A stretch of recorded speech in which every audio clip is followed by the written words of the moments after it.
United Lutheran Seminary presents the Seminary Explores podcast, conversations on faith, art, people, politics, theology, life, and more, with voices from around the corner and around the globe. Welcome to the Seminary Explores. I'm your host, Katie Giebenhein. My guest is Dotty Dalphon, the Executive Director of the YWCA Gettysburg Adams County.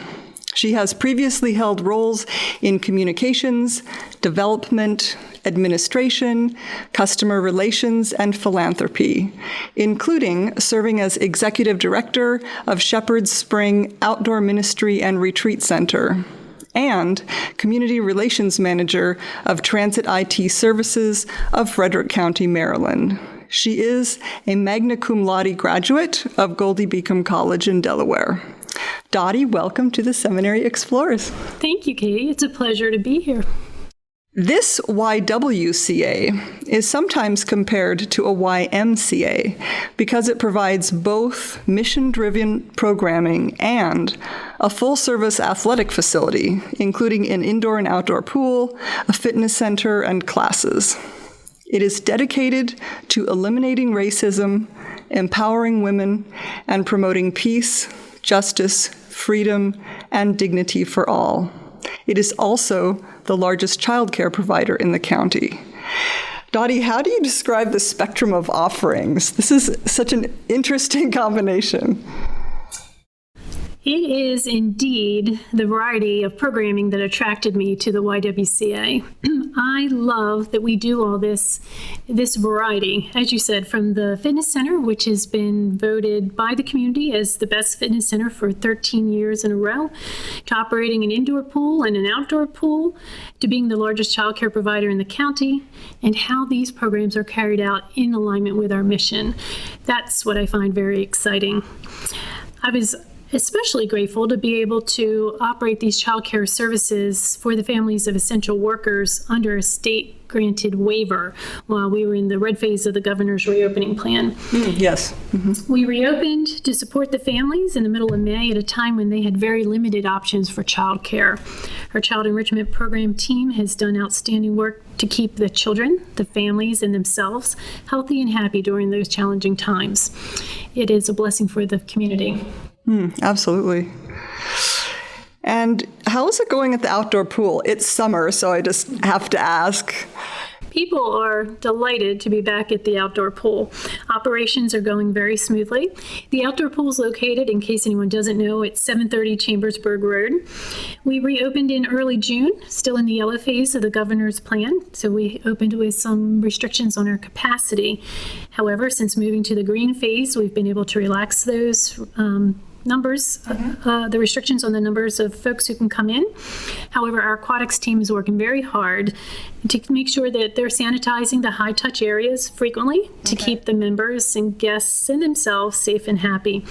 And we're grateful that our members are being mindful of good hygiene habits and are social distancing while they're there.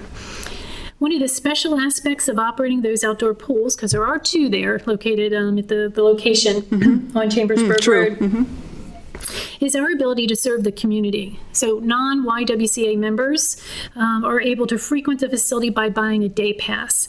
Day passes are only $8, and evening passes, which provide entry from 5 to 8 p.m., are only $5. So it truly is a good way to build community outside of the normal membership for the YWCA. Yeah, definitely a community pool in every sense then, yeah. And would you say that more people that you encounter tend, when they think of the YWCA here, that they think of the athletic and sports offerings or the mission? Or do you think there are a lot of people who are not aware of how comprehensive it is? Or do you think most people kind of have a sense of that? I think it's a mix. Some people think of us just as a fitness center. I think the folks who come to us maybe for childcare services can see how that's more closely tied to our mission. And so that makes, an easier time for them to connect the two. And then, of course, there's folks such as our dedicated board members who are very passionate about the mission and finding ways for us to be able to take that out into the community. So you started just over a year ago. and were able to spend some time with Deb Giese before she retired. In that transition, right at that just before the fiscal year changeover. It's an understatement to say that this has been a zinger of a year. But is there anything else that you'd like to say about dealing with the coronavirus as a nonprofit leader?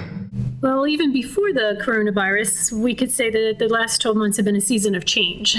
We saw new directors and assistant directors come to 2 of our 3 child enrichment program locations, and we added a position of administrative child enrichment program director. We have a new aquatics director, a new fitness director, a newly created fund development director, and a mission enhancement director position.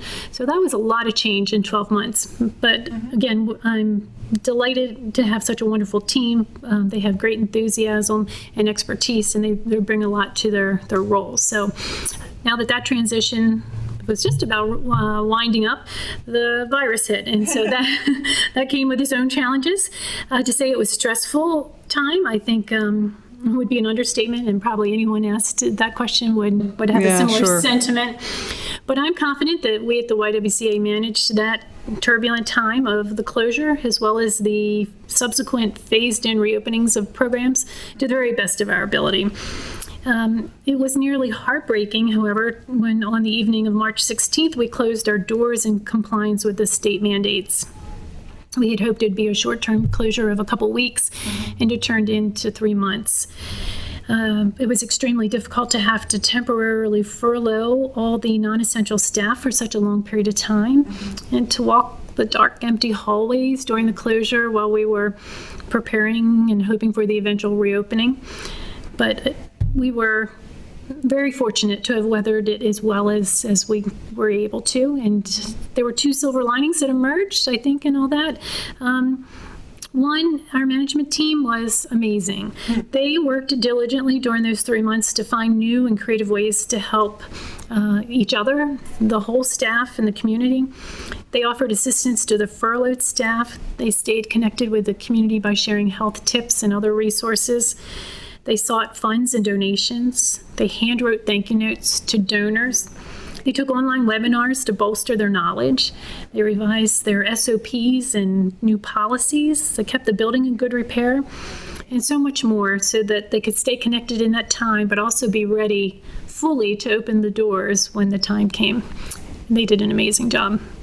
I did have that impression that it was really, it wasn't, even though the time of the closure was different, it was absolutely not downtime, that everyone was really preparing.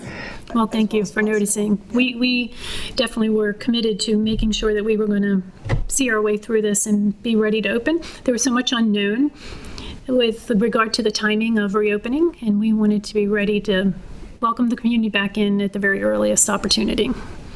And the second thing I think that was such a blessing to us was the community was so entirely generous to us with in-kind and monetary donations at a time when there was so much need in the community and beyond. The first thoughts of asking the community at a time when so many organizations, nonprofits, and individuals needed help almost seemed selfish.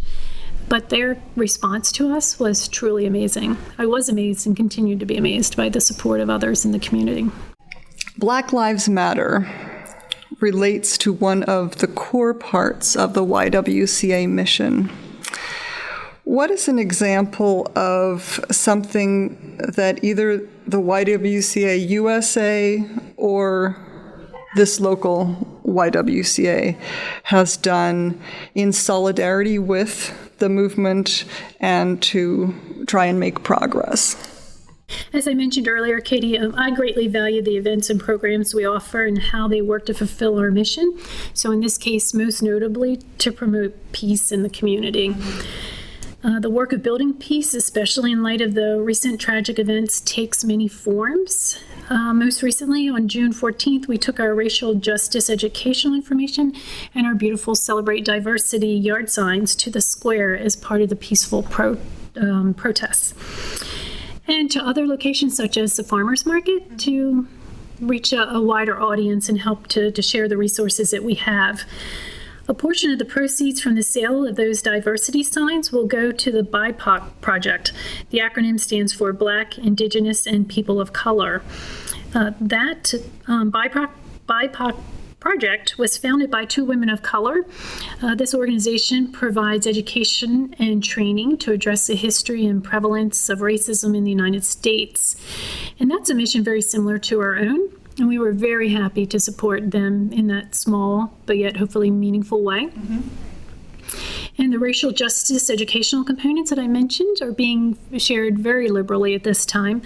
Additionally, our Mission Enhancement Director, Nancy Lilly, is currently offering free 30-minute consultations to organizations to help them begin what is often a sticky conversation with their staff or maybe even their board members. We were contacted recently by another organization here in town looking to do some education with their board members. And very good. Yeah, we were delighted about that.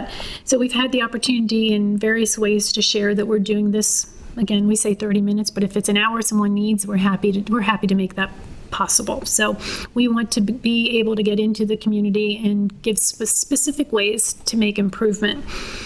Nancy Lilly has completed 3 racial justice training programs, culminating in a completion of Train the Trainer, Bicultural Bridges to Justice, and the YWCA Lancaster.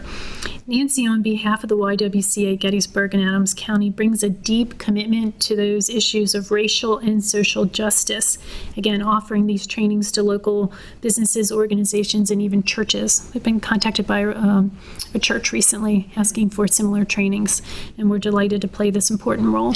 So, an individual or business could just contact the main Y telephone number, which is on the website, in order to get more information about that. That's correct. Very good. How is the other part of the mission, empowering women, important to you both professionally and personally? That's an easy one, Katie. As a woman who's been blessed with opportunities to have many fulfilling career opportunities, as you said, have a varied background, but also as a mother of 2 young adult daughters, I feel the responsibility to mentor women of all ages who may be seeking that for themselves, and especially as it applies to their careers. But also, I feel a deep responsibility to be able to build the bridges or the programs that help them to get there. And then, of course, our child enrichment program is a big component of that because it empowers women who maybe want to work or have to work these days to have a safe place for their children, a place where they thrive and are well cared for and they can feel good about. I remember those days early in my career when my daughters were young and leaving them at a daycare center where maybe I wasn't entirely comfortable or they weren't entirely comfortable. And sure. That's quite a tug on a mother's heart. So being able to provide that as a smooth transition for them is very important. And there's also a program, I'm not sure if it's running now during the, as we're still sort of in COVID era, but if you come into exercise, that you can have childcare during exercising, which is also so important because that can be one of the things that prevents you from coming in to take a class or to work out in the fitness center.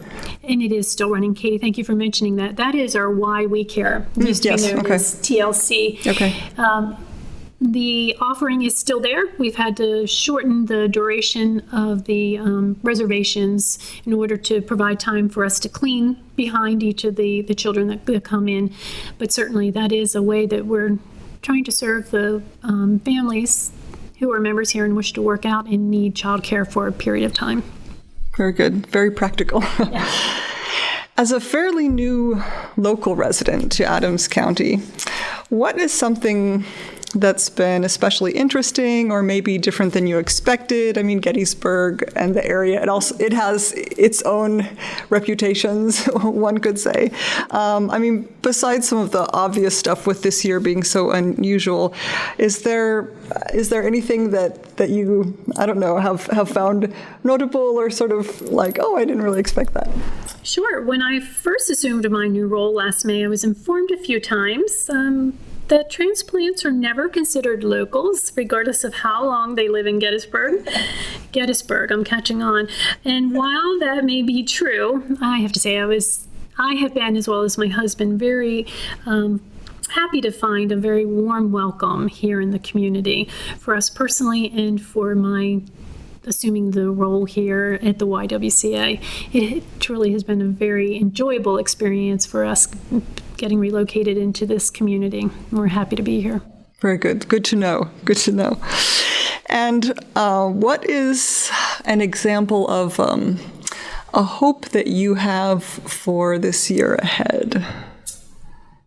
So now we have all of our new directors in place. My hope for this coming year is that we would strengthen each of the program areas. I mean, they're all doing excellent work, as we've already talked about, but, take a critical eye and see what we could do even a little bit better. And as a part of that, expanding our role in promoting and ensuring the health and safety of women, girls, and all of our members in ways that we can do so readily. One example of that, staff and I are considering adding back into our programs Girls on the Run. That's a program that we used to have here, I understand, years ago.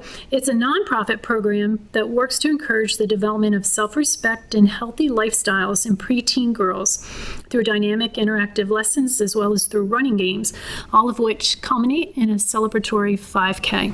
So that meets our fitness mission as well as empowering women with the educational components, young women.